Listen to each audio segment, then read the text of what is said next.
तो दोस्तों अब अपन अपना जो पहला मॉडल पेपर था उसके सैड के क्वेश्चन डिस्कस कर लेते हैं।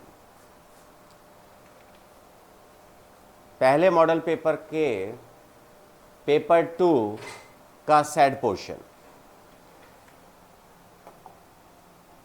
सबसे पहला क्वेश्चन है orderly grouping of independent components linked together according to a plan to achieve a specific objective is called system.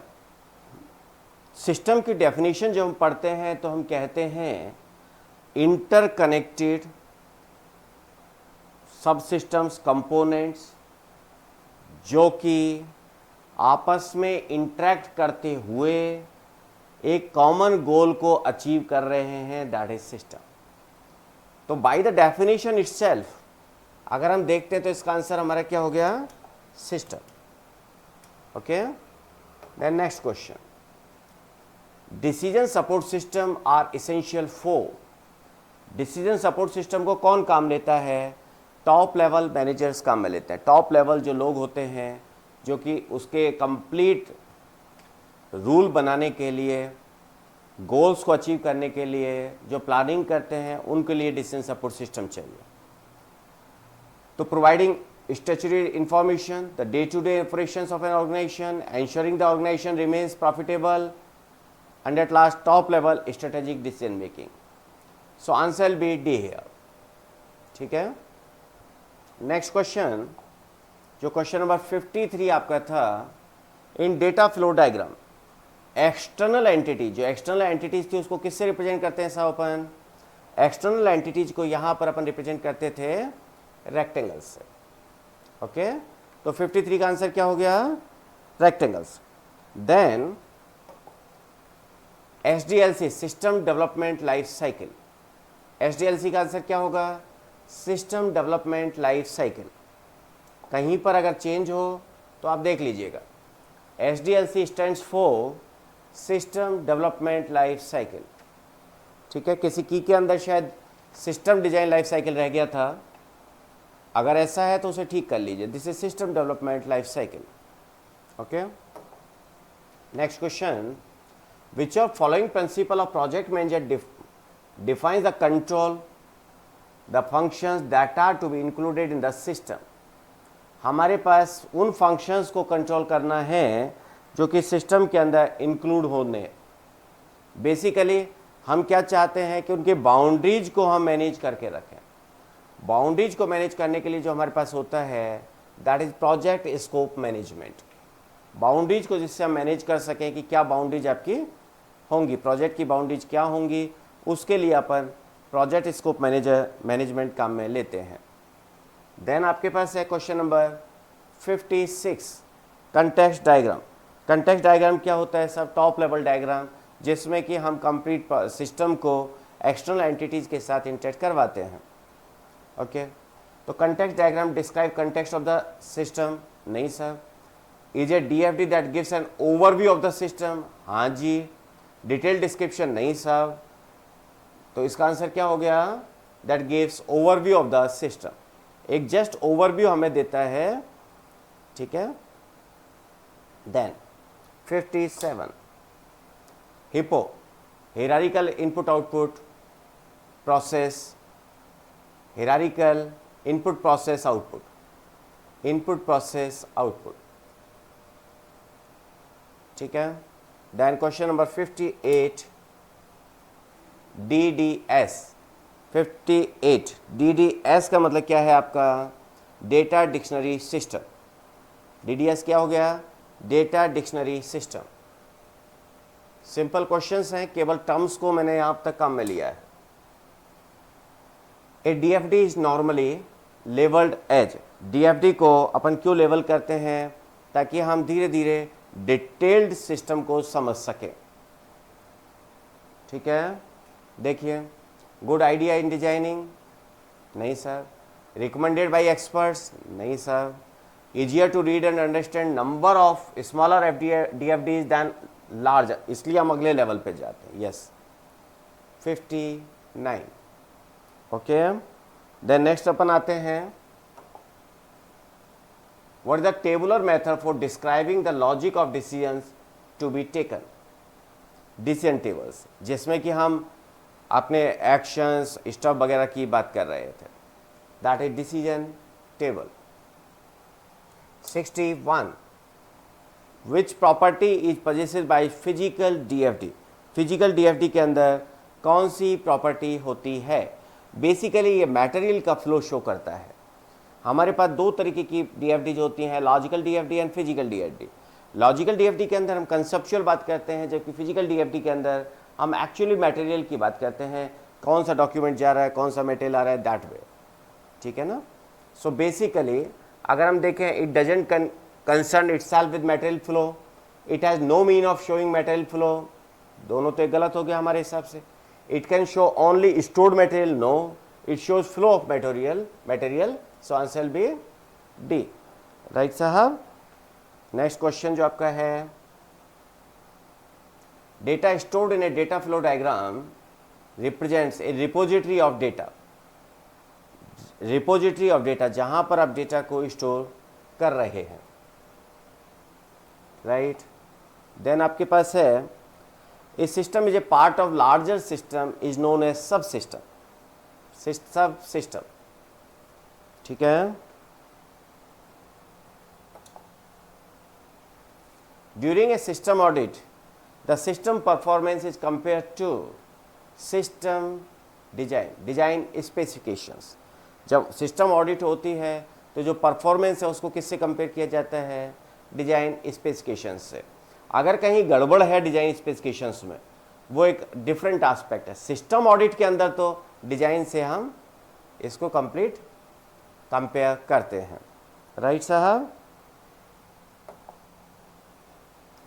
Which is not considered a tool in the system design phase? Pie chart, data flow diagram, system flow chart, decision table. Pie chart basically यहाँ पर काम में नहीं लेते. ठीक है. DFD system flow, वैसे भी अगर आपने जब डिजाइन फेज पढ़ा था तो पाई चार्ट का कहीं आपने नामो निशान नहीं पढ़ा था. नेक्स्ट आते हैं, the term DFD is are refer to as both. जब डीएफडी की बात करते हैं तो क्या मतलब हो गया? Physical DFD and logical DFD. बहुत सिंपल क्वेश्चंस है, केवल और केवल हमें टर्म्स का पता होना चाहिए. Question 67. A feasibility study is used to determine the proposed system.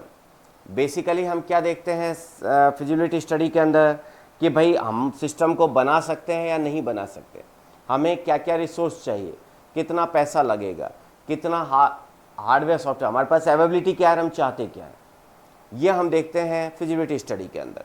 ठीक है ना. तो यहाँ पर रिसोर्स रिक्वायरमेंट, हाँ जी फिजिबिलिटी स्टडी में चेक करेंगे. अवेलेबिलिटी ऑफ हार्डवेयर सॉफ्टवेयर, हाँ जी करेंगे. कॉस्ट एंड बेनिफिट, हाँ जी करेंगे. तो एवरीथिंग, इनमें से जो सारी चीज़ें हैं वो हम फिजिबिलिटी स्टडी के अंदर चेक करते हैं. Question number 68. The design phase is followed by. Design phase के बाद में क्या होता है? इम्प्लीमेंटेशन होता है. अगर हम इसको देखें तो क्या हो गया? इनिशियल इन्वेस्टिगेशन हो गया, उसके बाद फिजिबिलिटी स्टडी होगा, फिर अपना एनालिसिस होगा, फिर डिजाइन होगा, फिर इम्प्लीमेंटेशन होगा. ठीक है ना. तो that will be implementation. Then arrow in DFD represents. DFD में एरो क्या रिप्रेजेंट करता है? बेसिकली डेटा फ्लो को रिप्रेजेंट करता है. डेटा जो फ्लो का सीक्वेंस है उसको रिप्रेजेंट करता है. Answer will B 1. Question number 70 पर आते हैं. बहुत आसान क्वेश्चन है, इसलिए इनको बहुत ज़्यादा डिटेल में डिस्कस अपन नहीं कर रहे. Cost benefit analysis perform during which phase? This is a bit disputing question. हर जगह पर इसका क्वेश्चन, कहीं पर इसका फिजिबिलिटी स्टडी फेज दिया गया है, कहीं पर एनालिसिस फेज दिया गया है. इसको बहुत ज़्यादा डिबेट भी हुआ आप लोगों के साथ, काफ़ी स्टूडेंट्स के साथ काफ़ी डिस्कशन हुआ इस क्वेश्चन का अपना. फाइनली जो मैंने महसूस किया कि शायद feasibility study is the better option. कि कॉस्ट बेनिफिट कि हम प्रोजेक्ट बनाना है या नहीं बनाना है, इसमें हमारा खर्चा कितना आएगा और इससे क्या प्रॉफिट होगी, ये मैकेनिज्म हम देख रहे हैं. So I think B is the correct answer. B is the correct answer. ठीक है साहब। What are pragmatic basic concepts of ER diagram, कौन कौन से बेसिक कंसेप्ट हैं जो कि ईआर डायग्राम के हैं। एंटिटीज है, रिलेशनशिप है, एट्रीब्यूट्स है, सभी ईआर डायग्राम के कंपोनेंट्स हैं, बेसिक कंसेप्ट्स हैं। Answer will be all of the above. Then next question 72 question, इसमें क्या है, is a realistic approach to the development of large scale software products because the software evolves as the process progressive.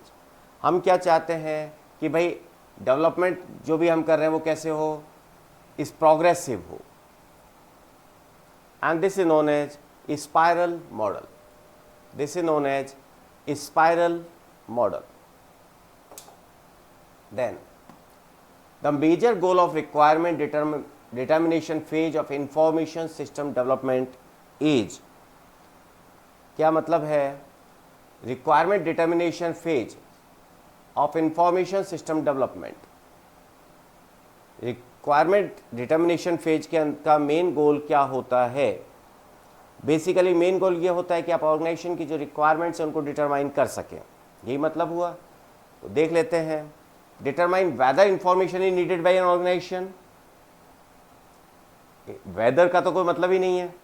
determine what yes this is next option देख लेते हैं। determine how information needed by the organization, no, how की बात यहाँ पर नहीं कर रहे हैं, when की बात नहीं कर रहे हैं। so what information is needed, this is the most critical aspect which we consider at the time of requirement determination phase, ठीक है। देन आपके पास आता है question number 74। It is necessary to prioritize information requirement of an organization at requirement determination phase as. भाई हम prioritise क्यों करते हैं, पहले हमें कौन सा काम करना है। हमारे रिसोर्सेज की लिमिटेशन हो सकती है, बजट की लिमिटेशन हो सकती है, ह्यूमन मैन पावर की लिमिटेशन हो सकती है, जिसकी वजह से कि हम प्रायोरिटाइज करते हैं कि पहले क्या काम करना है, बाद में क्या करना है। ऑप्शंस देख लेते हैं। It is always goes to prioritize. There are conflicting demands from users. There are constraints on budgets, available time, human resources and requirements. Definitely, this is the answer. This is the better answer, best answer. Okay. Then आपके पास next question हो सकता है, requirement specification is carried out by. Requirement specification कब आते हैं, कब बनाते हैं, जब आपकी रिक्वायरमेंट कंप्लीट हो गई हो तब हम स्पेसिफिकेशंस बनाते हैं। तो क्या हो गया, आफ्टर रिक्वायरमेंट्स आर डिटरमाइंड, जब रिक्वायरमेंट आपकी डिटरमाइन हो गई तब अपन आते हैं इसके स्पेसिफिकेशंस के लिए। The role of system analyst drawing up a requirement specification is similar to, जब हम सिस्टम एनालिस्ट की बात करते हैं तो सिस्टम एनालिस्ट क्या करता है, जैसे एक मैंने आपको कई बार एग्जांपल लिया बिल्डिंग के आर्किटेक्ट का, कि बिल्डिंग का जो आर्किटेक्ट तैयार करता है, जो बिल्डिंग का आर्किटेक्चर वो तैयार कर रहा है, वो ही जॉब एक तरीके से आपके सिस्टम एनालिस्ट का होता है, वही जॉब एक तरीके से सिस्टम एनालिस्ट का होता है। कई बार हमने इसको एग्जाम्पल में लिया था, आपसे जब डिस्कशन अपना हुआ था तब हम बहुत ज़्यादा इसको डिस्कस कर रहे थे। It is necessary to consult following while drawing up requirement specification. भाई हम रिक्वायरमेंट स्पेसिफिकेशन के बारे में ये बात कर रहे थे, कैसे लेना चाहिए। हमने कहा भाई हर तरीके से जो जो लोग हैं, जो जो स्टेक होल्डर हैं, भले टॉप मैनेजमेंट हो, मिडिल मैनेजमेंट हो और एक्चुअल यूजर हो या लोअर ऑपरेशनल मैनेजमेंट हो, सबके साथ डिस्कशन हमें करना होता है जब हम रिक्वायरमेंट स्पेसिफिकेशन बना रहे हैं। तो देखिए यहाँ पर जो आंसर आपका होगा definitely that will be D, that will be D. Next, the main objective of feasibility study is, main objective क्या है कि भाई क्या हम इस सॉफ्टवेयर को हमारे बजट, हमारी रिक्वायरमेंट के हिसाब से, ह्यूमन रिसोर्सेज के हिसाब से बना भी सकते हैं या नहीं बना सकते, ये फिजिबिलिटी स्टडी का मेन ऑब्जेक्टिव होता है। तो यहाँ पर आपका आंसर कौन सा हो गया, to assess whether it is possible to meet the requirement specification first, second to assess if it is possible to meet the requirements specified subject to constraint of budget, human resources and hardware. Definitely this will be the correct answer. ठीक है. It is necessary to carry out a feasibility study as. feasibility study हम क्यों करते हैं?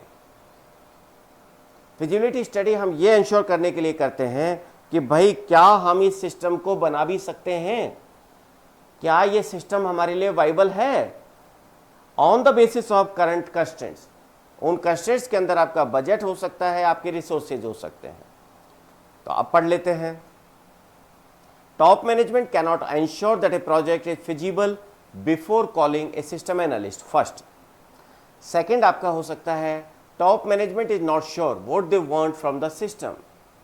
Even though top management is in favor of system, technology may not be mature for implementation. Organization do it. वापस से पढ़िए. Top management cannot ensure that a project is feasible before calling a system analyst. नहीं sir, हम बात कर रहे हैं feasibility study क्यों करना जरूरी है. Top management is not sure what they want from the system. ये तो requirement का पार्ट हो गया, feasibility study का पार्ट नहीं हुआ. तो even though top management is in favor of system, technology may not be mature. Technology उससे आपको मैच्योर नहीं है कि ये काम कर सकें. ऑल ऑर्गेनाइजेशन डू इट, ये भी बेटर नहीं है. तो अगर हम देखते हैं तो लैंग्वेज के अंदर अगर अपन देखते हैं best answer is 79. 80. Feasibility study करता कौन है? फिजिबिलिटी स्टडी कौन करता है? फिजिबिलिटी स्टडी सिस्टम एनालिस्ट करता है. किसके साथ? आपके मैनेजर्स के साथ बैठकर कि क्या रिसोर्सेज आपके पास अवेलेबल है. अब देखिए ऑप्शंस देख लेते हैं. मैनेजर्स ऑफ द ऑर्गेनाइजेशन, नहीं sir. System analyst in consultation with managers of organization, अभी अपन जो बात कर रहे थे उसके हिसाब से तो यही है. Users of the proposed system, नहीं सर.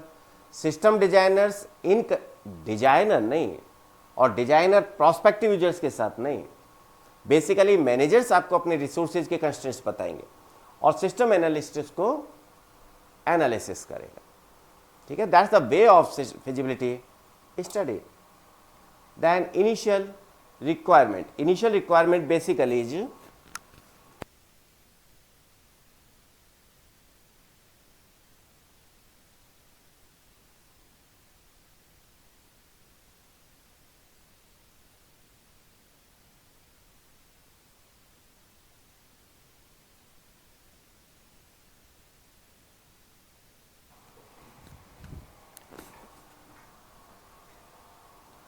इनिशियल रिक्वायरमेंट स्पेसिफिकेशन क्या होता है.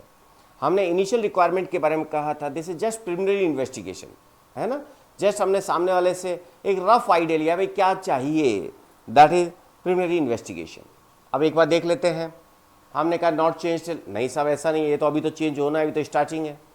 Continuously change during project implementation के दौरान नहीं, एनालिसिस फेज में. ओनली ए रफ इंडिकेशन, हाँ जी ये बात सही है, ओनली ए रफ इंडिकेशन है. ठीक है ना. System approval criterias are specified. System approval के जो क्राइटेरिया है वो स्पेसिफाई कौन करता है? When the final specification are drawn up. जब फाइनल स्पेसिफिकेशन आपके तैयार होते हैं सब सिस्टम अप्रूवल क्राइटेरिया तैयार होता है. Okay. System test plan is specified. System जो टेस्ट प्लान है वो कब स्पेसिफाई होता है? जब आपका फाइनल स्पेसिफिकेशन ड्रॉप हो जाते हैं तभी आप टेस्ट कर पाएंगे कि भाई ये काम हमें करना है, फाइनल स्पेसिफिकेशन अपना हो गया, अब हमें टेस्ट डिजाइन करने हैं. ठीक है. सो answer will B A here. अब जस्ट आपको क्वेश्चंस को समझना है, ऑप्शंस को समझना है. कभी कभी ऐसा हो सकता है कि आपको किसी पर्टिकुलर केस में एक से ज़्यादा ऑप्शन ठीक लग रहे हैं, उस वक्त आपको अपने आप को प्रायोरिटाइज करना है कि कौन सा ऑप्शन बेटर आंसर है. ठीक है साहब. Question number 84. Hardware study is required. Hardware study क्यों रिक्वायर्ड है? ये डिटरमाइन करने के लिए कि हमें फाइनल सिस्टम स्पेसिफिकेशन को मीट आउट करने के लिए कौन से टूल्स की आवश्यकता होगी. देखिए to find out cost of computer system needed, एक चिन्नी सी जरूरत तो इसकी भी है। To determine the type of computer system and software tools needed to meet the final system requirements, हाँ जी लग तो रहा है। To make sure that system doesn't become obsolete, नहीं। To find how the implementation, नहीं। जो बेस्ट आंसर इस जगह पर लग रहा है वो आपका लग रहा है बी। सिस्टम के फाइनल सिस्टम स्पेसिफिकेशंस को मीट आउट करने के लिए हमें किन जो ये डिटरमाइन करना होगा कि कौन से सिस्टम कंप्यूटर सॉफ्टवेयर और टूल्स की आवश्यकता हमें होनी है। 85 बहुत ज़्यादा इसको देखिए, ये सारी चीज़ें जो है पहले टेस्ट के अंदर मैंने आपको ज़्यादातर क्वेश्चन सेल्फ एक्सप्लेनेटरी दिए हैं, जिनको कि कई बार हमने अपनी क्लास के अंदर डिस्कस किया है, तो बहुत ज़्यादा डाउट इसमें होना नहीं चाहिए। ज़्यादा डाउट आपको जावा में ही हुआ करते थे। साइड में बस ये ध्यान रखिएगा कि जो क्वेश्चंस हैं वो आपके स्टैंडर्ड के हैं, वो क्वेश्चंस हैं जो कि एक्चुअल पेपर में आते हैं। अगर आपने उन क्वेश्चंस को निकाल लिया, थॉरोली निकाल लिया, तो नहीं लगता कि आपको कहीं दिक्कत आएगी। बस क्वेश्चंस का स्टैंडर्ड होना चाहिए। केवल वही क्वेश्चन अच्छे नहीं होते जो हवा में बात करते हुए अपने निकल जाते हैं। System design is carry out, system design कब कैरी आउट होता है? जब फाइनल स्पेसिफिकेशन बन चुका होता है। बेसिकली सिस्टम डिजाइन हमने कहा था कि जो आपकी रिक्वायरमेंट्स और इम्प्लीमेंटेशन दोनों के गैप को पूरा करता है। तो 85 में आंसर क्या होगा? As soon as system requirements are determined, पहला। When a system analyst feels it is urgent, पहले में थोड़ा सा ठीक लग रहा है। After final system specifications are approved by the organization, this is the best option. Whenever user management feels it should be done, definitely जब final system specification approve हो जाते हैं, हमने कहा बना लिया और बनाने के बाद अप्रूव हो गया, तो बेस्ट कौन सा आंसर हो गया? Definitely approval. ये क्वेश्चन आपका बीच में जावा का आ गया। एक साइड का क्वेश्चन जावा वाले पेपर में आ गया था जब अपन ने डिस्कस किया था, जावा का एक क्वेश्चन साइड में आ गया।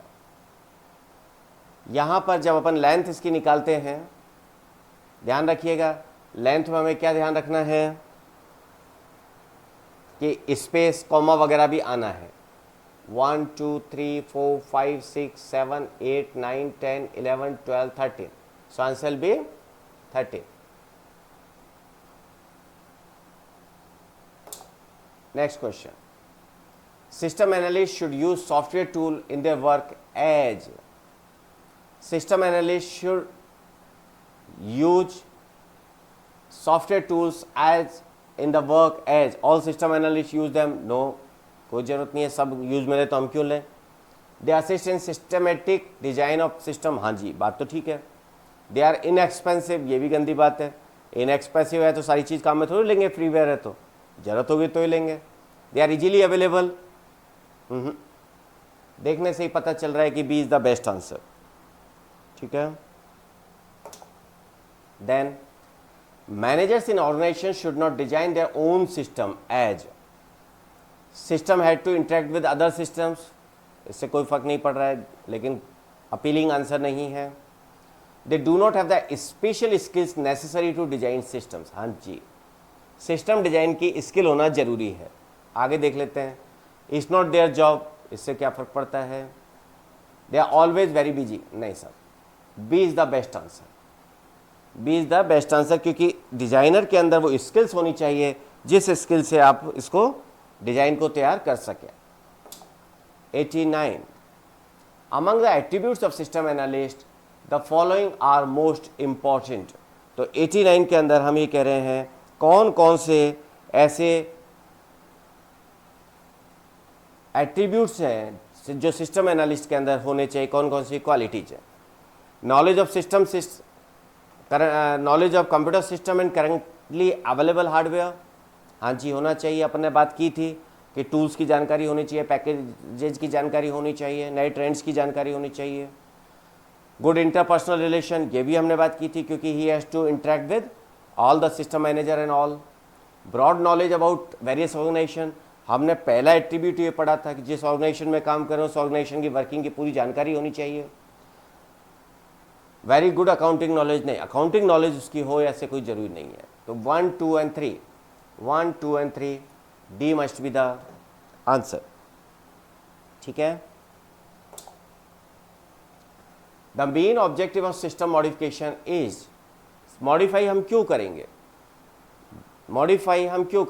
मॉडिफाई करने के लिए हमारे पास क्या होगा, एक तो एडेप्टिबिलिटी हो सकती है कि भाई सामने वाले की रिक्वायरमेंट के हिसाब से करें, या चेंजेस को एकोमोडेट करने के लिए करें, है ना। देखिए, to meet the users new changed needs. ठीक है। Then system evaluation is carrying out. System evaluation कब आपका होता है, जब आपने सिस्टम को थोड़े टाइम के लिए काम में ले लिया तभी अपन एवैल्यूएशन करेंगे। देखिए क्वेश्चन क्या कह रहा है, आपके ऑप्शंस क्या कह रहे हैं। After the system has been operational for a reasonable time, जब कुछ समय के लिए आपका सिस्टम चल गया हो, रीजनेबल टाइम, ऐसा भी नहीं कि यार हमने एवेल्यूएट कर दिया तो थोड़ा जल्दीबाजी हो जाएगी। ड्यूरिंग सिस्टम इम्प्लीमेंटेशन तो कर ही नहीं सकते। Whenever managers of user organization wants it, ऐसे थोड़ी कभी भी कर देंगे। Whenever operation stop wants it, नहीं। तो बेस्ट आंसर आपका क्या हो गया, after the system has been operational for a reasonable time. 92, the main objective of system evaluation is, system evaluation का जो मेन ऑब्जेक्टिव है वो क्या है। एवैल्यूएशन का मेन ऑब्जेक्टिव आपका क्या होता है कि भाई एक बार जब आपने सिस्टम का एक्सपीरियंस ले लिया तो हम क्या करेंगे कि सिस्टम को बेटर कैसे बनाएं, इसमें क्या कमियां हैं वो अपन निकालें। ठीक है ना। तो सबसे पहले to see whether the system met specifications, to improve the system based on operational experience for a system for a period. अभी अपन लास्ट क्लास में पढ़ के आए थे, और एक पर्टिकुलर टाइम तक, रीजनेबल टाइम तक एग्जीक्यूट होने के बाद ही हम उसको एवेल्युएट करेंगे।